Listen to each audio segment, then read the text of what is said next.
Power sharing ವಿಚಾರ DK ಮನೆಯಲ್ಲಿ DK Suresh ಚರ್ಚೆ ಸತತ 2 ಗಂಟೆಗಳ ಕಾಲ ಚರ್ಚೆ ಮಾಡ್ತಾ ಇರುವಂತಹ ಡಿಕೆ ಬ್ರದರ್ಸ್ ಯಾವ ರೀತಿ ಸಿಎಂ ಕುರ್ಚಿಯನ್ನ ಕೋರಬೇಕು ಅನ್ನುವಂತಹ ವಿಚಾರವನ್ನ ಚರ್ಚೆ ಮಾಡಲಾಗ್ತಾ ಇರುವಂತದ್ದು.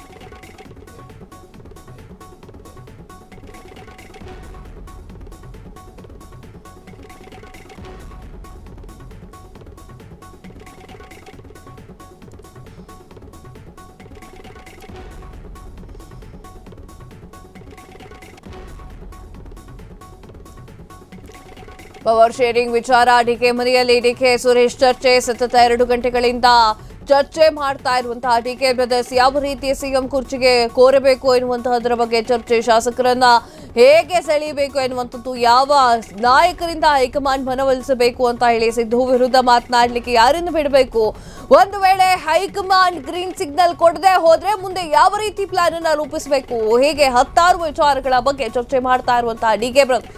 ಸದಾಶಿವನಗರ ಮನೆ ಡಿಕೆ ಮನೆ ಏನಿದೆ ಅದು ರಾಜಕೀಯದ ಹಾಟ್ಸ್ಪಾಟ್ ಆಗಿದೆ.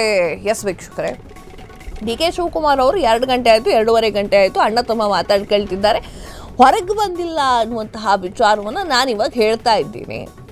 ರಾಜಕೀಯದಲ್ಲಿ ಆಗ್ತಾ ಇರುವಂತಹ ಆಗುಹೋಗುಗಳ ಬಗ್ಗೆ ತನಿಖೆ ಆಗ್ತಾ ಇರುವಂಥದ್ದು, ಆಗುಹೋಗುಗಳ ಬಗ್ಗೆ ಮಾತನಾಡ್ತಾ ಇರುವಂಥದ್ದು.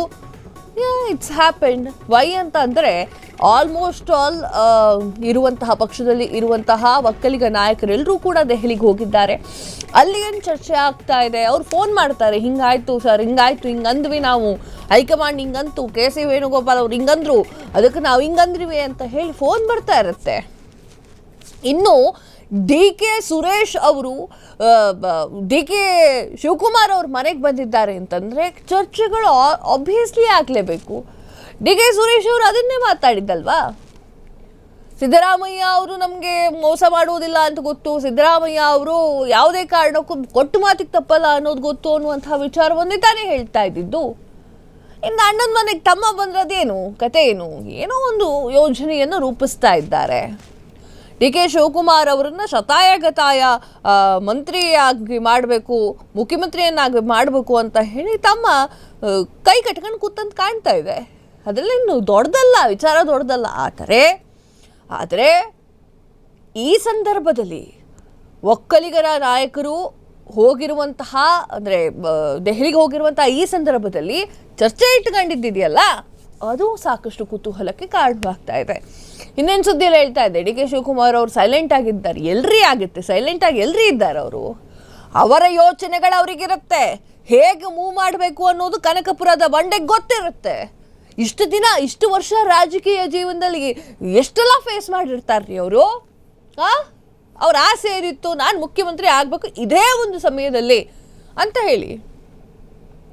ಈಗಾದರೆ 2.5 ವರ್ಷ, 2028ಕ್ಕೆ ಅಗ್ರಿಮೆಂಟ್ ಮಾಡ್ಕೊಂಡ್ರೆ 5 ವರ್ಷ ಸುಮ್ಮನೆ ಬಿಟ್ಬಿಡ್ತಾರ. ಜಾರಕಿಹೊಳಿ ಅವರು ನಾನಾಗಬೇಕು ಅಂತ ಹೇಳಲ್ವಾ, ಪರಮೇಶ್ವರ ಜಿ ಆಗಬೇಕು ಅಂತ ಹೇಳಲ್ವಾ, ಹಿಂಗೆ ಆಗ್ತಾ ಇರೋದಲ್ಲಿ.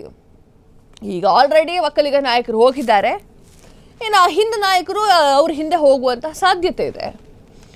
ಹೈಕಮಾಂಡ್ ಅವರು ಗ್ರೀನ್ ಸಿಗ್ನಲ್ ಕೊಟ್ಟರೆ ಏನು ಮಾಡಬೇಕು ಅಂತ ಡಿ ಕೆ ಶಿವಕುಮಾರ್ ಅವರು ಯೋಚನೆ ಮಾಡಿ ಏನು ಮಾಡ್ತಾರೆ. ಅವರು ಯೋಚನೆ ಮಾಡೋದು, ಗ್ರೀನ್ ಸಿಗ್ನಲ್ ಸಿಕ್ತು ಅಂತಂದ್ರೆ ನೆಕ್ಸ್ಟ್ ಅವ್ರು CM ಆಗ್ತಾರೆ. ನಾವು TV ಚಾನಲ್ ಅವ್ರು ದೊಡ್ಡ ದೊಡ್ಡ ಹೆಡ್ಲೈನಲ್ಲಿ ಹಾಕ್ತಾ ಇರ್ತೀವಿ, ಏನಾಗಲ್ಲ. ಅಲ್ಲಿ ಹೇಗೆ ಮನವೊಲಿಸಬೇಕು ಅನ್ನುವುದರ ಬಗ್ಗೆ ಚರ್ಚೆ ಆಗಿರಬಹುದು, ಇದು ಅಗ್ರಿ ಮಾಡ್ತೀನಿ. ಈಗ ಡಿ ಕೆ ಶಿವಕುಮಾರ್ ಅವರ ಹತ್ರ ಕೇಳಿಬೇಕಾದ್ರೆ ಮೀಡಿಯಾದವ್ರು ಹೋಗಿ, ನಮ್ಮ ಮಾಧ್ಯಮದವ್ರು ಹೋಗಿ ಕೇಳಿದಾಗ, ಡಿ ಕೆ ಸುರೇಶ್ ಅವ್ರ ಮನೆಗೆ ಬಂದಿದ್ರು, ಚರ್ಚೆ ಏನಾದ್ರು ಆಯ್ತಾ ಸರ್ ಅಂತ ಹೇಳಿ ರಿಪೋರ್ಟರ್ ಕೇಳಿದಾಗ ಅವ್ರು ಏನು ಹೇಳ್ತಾರೆ ಗೊತ್ತಾ, ನನ್ನ ತಮ್ಮ ನಮ್ಮ ಮನೆಗೆ ಬಂದಿದ್ದಾನೆ, ಆರಾಮಾಗಿ ತಿನ್ಕೊಂಡು ಉಣ್ಕೊಂಡು ಹೋಗ್ತೀವಿ ನಾವು, ಹಿಂಗೆ ಹೇಳಿದ್ರು ಅಲ್ವಾ. ಸೊ ಅವ್ರವ್ರ ಯೋಚನೆ ಅವ್ರವ್ರಿಗಿರುತ್ತೆ. ಕ್ಷಣ ಕ್ಷಣದ ಸುದ್ದಿಗಳಿಗಾಗಿ ಫ್ರೀಡಂ ಟಿವಿ ಸಬ್ಸ್ಕ್ರೈಬ್ ಮಾಡಿ, ಲೈಕ್ ಮಾಡಿ ಹಾಗೂ ಫಾಲೋ ಮಾಡಿ. ಹೊಸ ಸುದ್ದಿಗಳ ನೋಟಿಫಿಕೇಶನ್ಗಾಗಿ ಬೆಲ್ ಐಕಾನ್ ಮೇಲೆ ಕ್ಲಿಕ್ ಮಾಡಿ.